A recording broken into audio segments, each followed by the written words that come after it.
آخری جو مغلیہ خاندان کا بادشاہ ہے بہادر علی ظفر، وہ شاید ان کی بھی یہی کیفیت ہو گئی تھی جس طرح آج کل ہمارے حکمرانوں کی کیفیت ہو گئی ہے کہ اپنے بہت حساس ہو، مطلب آپ کہہ سکتے ہیں کہ بالکل عیاش کا عیاشیا، یہ بھی تھوڑا سا سخت لفظ ہے، آپ کہہ سکتے ہیں کہ غیر مؤثر ہو گئے تھے۔ اپنی پراپر ذمہ داریاں پوری نہ کرنا، جی جی یا حکومت کو ترجیح نہ دینا، اپنی من مانی زندگی بسر کرنا۔ تو ان حالات میں جب مسلمانوں سے حکومت چھینی گئی ہے تو مسلمانوں نے جو قربانیاں دی ہیں ابتدائی طور پر، تو ان کے مطمع نظر یہی تھا کہ یہ پورا ہندوستان ہمارا ہے، تو صحیح سارا ہمارے پاس آنا چاہیے۔ صحیح میں یہ سمجھتا ہوں کہ جن کا یہ موقف تھا نا کہ پورے کا پورا ہندوستان ہمارا ہے اور پورا ہمارے قبضے میں واپس آنا چاہیے، وہ یہ چاہتے تھے کہ تقسیم نہ ہو، صحیح، یعنی نیت نہ ان کی غلط مسلمان نہیں تھی، تقسیم ہو نہ علاقہ تقسیم نہ ہو، علاقہ تقسیم ہو۔ وہ ایسے کہتے تھے سارا جس طرح پہلے ہمارا تھا اس طرح ویسے ہمارے ہمیں پاس مل جائے۔ واپس آنا چاہیے۔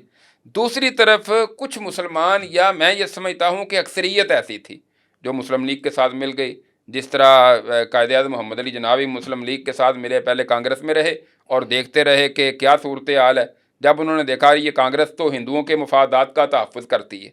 تو پھر وہ مسلم لیگ میں شامل ہوئے،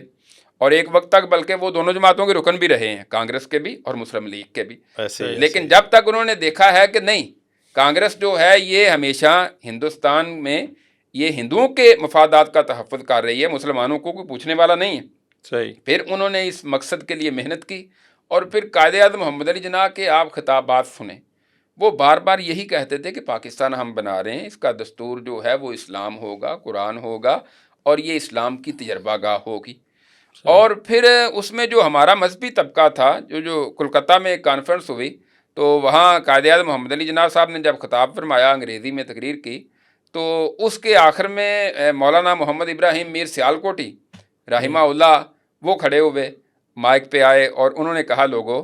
یہ جو قائد اعظم صاحب نے تقریر کی ہے اس کا خلاصہ یہ ہے، پاکستان کا مطلب کیا، لا الہ الا اللہ، صحیح۔ یہ نعرہ انہوں نے بلند کیا تھا۔ یعنی قائد اعظم کی جو سوچ تھی اس کے پیچھے علماء کا ایک کردار ہے علماء کی بقا۔ ایک بہت بڑی تعداد تھی ان کے ساتھ جو ملنے والی تھی، اور اگر آپ اس میں بڑے بڑے جو نام اس طرف بھی ہیں، اگر دوسری طرف کچھ علماء کے نام ہیں، تو ہم ان کی سوچ پہ بھی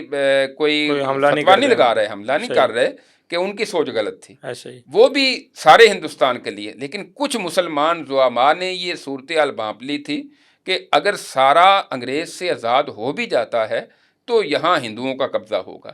ایک تو ہندو جو تھے وہ ان کے لاڈلے بنے ہوئے تھے، ایسے ہی، اور وہ ہندوؤں کو نواز رہے تھے، اور بڑی بڑی پوسٹوں پر ہندوؤں کو انہوں نے لگایا ہوا تھا، اور وہ ان سے کام لے رہے تھے۔ اب ظاہر ہے جب انگریز جائے گا تو جو بڑی پوسٹوں پر پہلے آلریڈی لوگ بیٹھے ہوئے ہیں ان کا اقتدار باقی رہے گا نا۔ تو ان حالات میں ان مسلمانوں نے دیکھا کہ ہمیں تعداد بھی ہماری تھوڑی ہے، تو ہمیں ایک الگ خطہ مل جائے تو پھر ہم اس میں سکون کے ساتھ، اور دو قومی نظریہ جو بنیاد تھی وہ ہم اسلام کے مطابق اپنی زندگی بسر کر سکتے ہیں۔